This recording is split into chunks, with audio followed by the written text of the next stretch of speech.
चलिए देखिए, हम लोगों का पहला क्वेश्चन है पंचायती राज दिवस कब मनाया जाता है। तो इसका आंसर होगा 24 अप्रैल। कब? 24 अप्रैल। थोड़ा जान लीजिए इसके बारे में। 24 अप्रैल 1993 ईस्वी को। कब? 24 अप्रैल 24 अप्रैल 1993।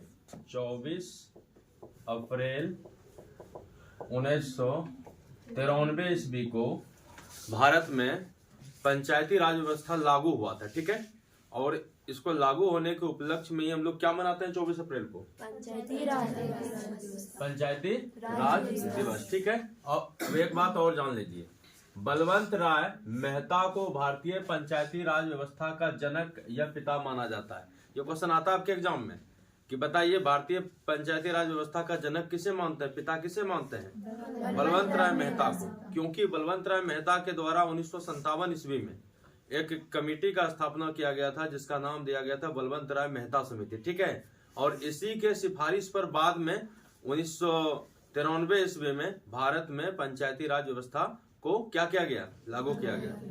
उसके बाद में एक क्वेश्चन आता है कि बताइए पंचायती राज व्यवस्था को भारत में लागू करने के लिए कौन सी संविधान संशोधन हुई थी। तो आप याद रखिएगा, इस व्यवस्था को लागू करने के लिए 73वां संविधान संशोधन, 73वां संविधान संशोधन हुआ था। कब? 1992 में। कब हुआ था बताइए? पंचायती राज व्यवस्था को भारत में लाने के लिए कब संविधान का संशोधन हुआ? 1992 में। कौन सा संविधान संशोधन था और ये किसके सिफारिश पर लाया गया था? बलवंत राय मेहता समिति के सिफारिश पर। ठीक है, बलवंत राय मेहता समिति का गठन कब हुआ था बताइए? नहीं, बलवंत राय मेहता समिति का गठन हुआ था 1957 में। ठीक है, ध्यान रखिए, बलवंत राय मेहता समिति का गठन कब हुआ था? 1957 में। लेकिन इसके सिफारिश को स्वीकार करके संविधान में जो संशोधन हुआ ना, वो 73वां संविधान संशोधन हुआ था। कब? 1992 में। कब हुआ था बताइए? 73वां संविधान संशोधन कब हुआ था? और हो तो गया संविधान का संशोधन, लेकिन लागू नहीं हो सका। हुआ कब लागू? 1993 में। कब हुआ? 1993 में। लागू होने का जो तारीख है ना 24 अप्रैल 1993 है, इसीलिए 1993 से ही हम लोग क्या कहते हैं, पंचायती राज व्यवस्था दिवस मनाते हैं। कितने तारीख को? 24 अप्रैल को। ठीक है, प्रॉब्लम नहीं होना चाहिए। ठीक है, कॉपी बंद रखिए अभी। उसके बाद आगे देखिए, आगे हम लोगों का प्रधानमंत्री उज्ज्वला योजना किससे संबंधित है? एलपीजी कनेक्शन से। प्रधानमंत्री उज्ज्वला योजना किससे संबंधित है बताइए? बंद रखिए कॉपी। प्रधानमंत्री उज्ज्वला योजना किससे संबंधित है? एलपीजी कनेक्शन से। किससे है बताइए? एलपीजी का पूरा नाम क्या होता है? Liquefied petroleum gas. क्या होता है बताइए? Liquefied petroleum gas. Liquid petroleum gas नहीं, लिक्विफाइड पेट्रोलियम गैस। हाँ, देखिए क्या कहते हैं, हम लोग कई बार पीछे पढ़े हैं लिक्विड पेट्रोलियम गैस, वो कहीं कहीं दिया हुआ भी है, लेकिन जो आपका एनसीईआरटी है ना, उस एनसीईआरटी में एलपीजी का पूरा नाम लिक्विफाइड पेट्रोलियम गैस दिया हुआ है, और हकीकत में होता भी यही है। ठीक है, चलिए देखिए, तो आपसे पूछ ले प्रधानमंत्री उज्ज्वला योजना किससे संबंधित, क्या बताइएगा? ये जो आपके घर में गैस का कनेक्शन हुआ है ना, कौन सी योजना के तहत हुआ है पता आपको? प्रधानमंत्री उज्ज्वला योजना के तहत हुआ है। कौन सी योजना के तहत हुआ बताइए? प्रधानमंत्री उज्ज्वला योजना के तहत हुआ है। ठीक है, देखिए, कस्तूरबा गांधी बालिका विद्यालय किस वर्ष शुरू किया गया? कब शुरू किया गया? कस्तूरबा गांधी बालिका विद्यालय किस वर्ष शुरू किया गया? हम सबों को पता है ना, जो गरीब से गरीब लोग होते हैं उसको यहाँ ले जाया जाता है और उसके बाद उसको फ्री में शिक्षा दिया जाता है ना। तो इस विद्यालय का शुरुआत कब से हुआ भारत में? 2004 से। कब से हुआ बताओ? कस्तूरबा गांधी बालिका विद्यालय का शुरुआत कब हुआ, प्रारंभ कब हुआ? 2004 से। कस्तूरबा गांधी किनका नाम था? गांधी जी के, हाँ, महात्मा गांधी के पत्नी का नाम था क्या? कस्तूरबा गांधी। और महात्मा गांधी का पूरा नाम क्या था? मोहनदास करमचंद गांधी। ठीक है, याद। चलिए आगे देखिए, अग्निपथ भर्ती योजना किससे संबंधित है या कौन से नौकरी से संबंधित है? आप लोगों को अभी 1 साल 2 साल पहले हाल में ही मतलब सुनने के लिए आया होगा कि भारत सरकार के द्वारा एक नया योजना लाया गया जिसको हम लोग कहते हैं अग्निपथ योजना। इसमें क्या किया गया, 3 तरह का सैनिक है अपने यहाँ पर। 3 तरह का सैनिक होता है, कौन कौन सा? थल सेना, स्थल सेना, वायु सेना, आर्मी, नेवी, एयरफोर्स, होता है ना 3 तरह का ये सेना। तो भारत सरकार एक स्कीम लाए क्या कि अब ये तीनों सैनिक जो है ना इसी योजना के तहत, अग्निपथ योजना के तहत सैनिक में भर्ती होंगे। और उसके बाद क्या कहते हैं, उसका जो नौकरी होगा ना वो केवल 4 साल का होगा, है ना। कितने साल का? 4 साल। पहले सैनिक का नौकरी जो होता था ना वो होता था 15 साल का। अब इसको घटा करके कितना कर दिया गया? 4 साल कर दिया गया। और बोला कि देखिए आपको इतना से इतना 1000 रुपया महीना दिया जाएगा और फिर आप जब रिटायर होंगे तो 10 लाख 11 लाख रुपया आपको दिया जाएगा। तो इसी योजना का नाम क्या है बताइए? अग्निपथ योजना। क्या नाम है? तो आपसे एग्जाम में क्वेश्चन पूछ ले, बताइए अग्निपथ योजना कौन से नौकरी से संबंधित है? क्या बताइएगा? सैनिक भर्ती से। कौन से? सैनिक भर्ती से। तो सैनिक 3 तरह का होता है, पता चल गया है। अच्छा, पुलिस को भी सैनिक कहिएगा क्या? पुलिस सैनिक नहीं है, ठीक है। सैनिक वही 3 ही है भारत में। कौन कौन सा सैनिक है 3 भारत में? थल सेना, स्थल सेना और वायु सेना, ठीक है। आगे देखिए, अस्पृश्यता अपराध अधिनियम किस वर्ष पारित हुआ? तो 1955 में। कब बताइए? 1955। अस्पृश्यता अपराध अधिनियम कब भारत में पारित हुआ? 1955। सर हमको ये तो बता दीजिए कि अस्पृश्यता क्या होता है? इसको कहते हैं अंग्रेजी में अनटचबिलिटी, ठीक है। क्या कहते हैं बताइए? अनटचबिलिटी। क्या होता है अस्पृश्यता का मतलब या अनटचबिलिटी का मतलब?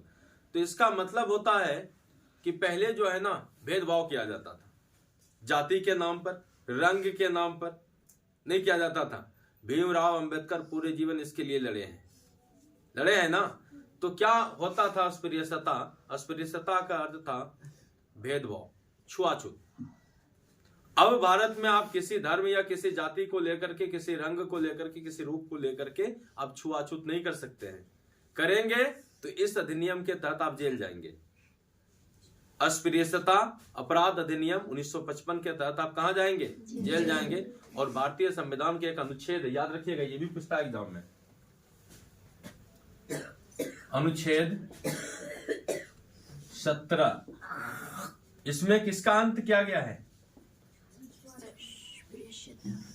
अस्पृश्यता का अंत किया गया है, अंत किया गया है। भारतीय संविधान का अनुच्छेद 17 कहता है, मौलिक अधिकार का अनुच्छेद है, 12 से लेकर के 35 तक क्या है?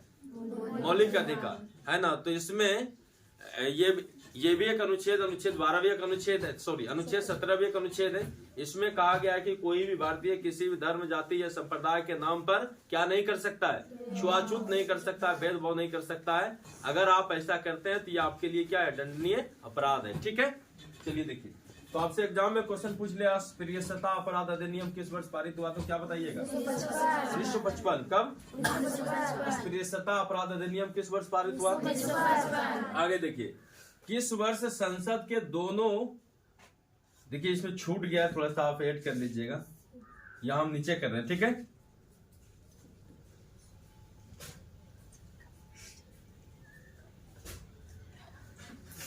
दोनों सदनों से 3 तलाक कानून पारित हुआ।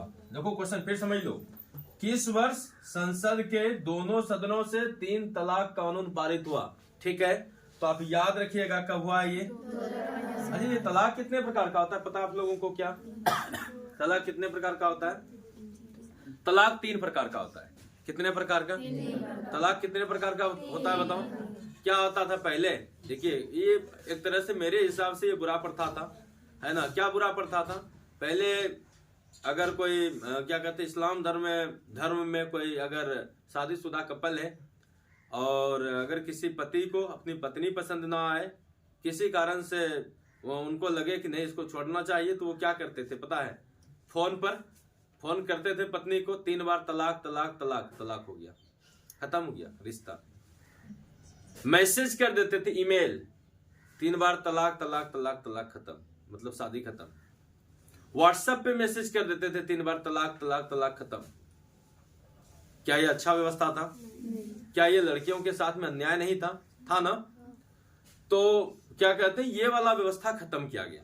अब ऐसा नहीं कर सकते हैं, आप व्हाट्सएप पे मैसेज करके तलाक नहीं दे सकते हैं, ठीक है? अब किसी को आप व्हाट्सएप पे मैसेज इस तरह से करके 3 बार तलाक तलाक तलाक बोल देने से आपका तलाक अब बिल्कुल भी नहीं होगा। तलाक होता कौन सा था 3? तो अगर आपको लिख करके हम बता दें थोड़ा सा,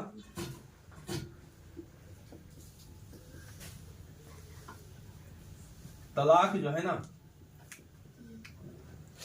तलाक होता है, तलाक तीनों का नाम हम बता दे रहे आपको थोड़ा। ए हसन, ये पहला तलाक का प्रकार है, ठीक है?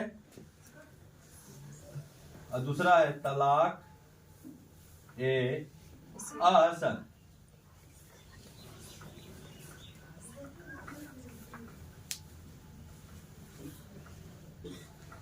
तलाक ए अहसन।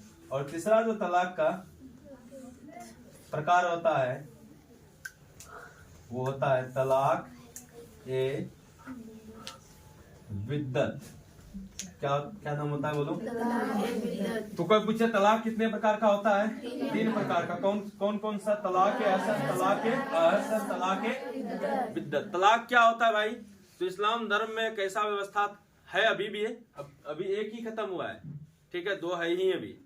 तो इस्लाम धर्म में ऐसा व्यवस्था है कि अगर किसी पति के द्वारा किसी पति के द्वारा अपनी पत्नी को छोड़ना हो तो 3 बार उसको तलाक तलाक तलाक कहा जाता था। इसी व्यवस्था को क्या कहा जाता है? तलाक व्यवस्था कहा जाता है। और ये कितने प्रकार का तलाक होता है बताइए? कौन कौन सा 3 प्रकार का तलाक होता है?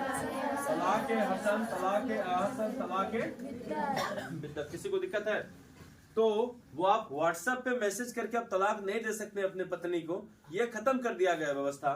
तो बोल रहा है संसद का 2 सदन होता है ना, लोकसभा और राज्यसभा। संसद में कितने सदन? 2 कौन कौन सा?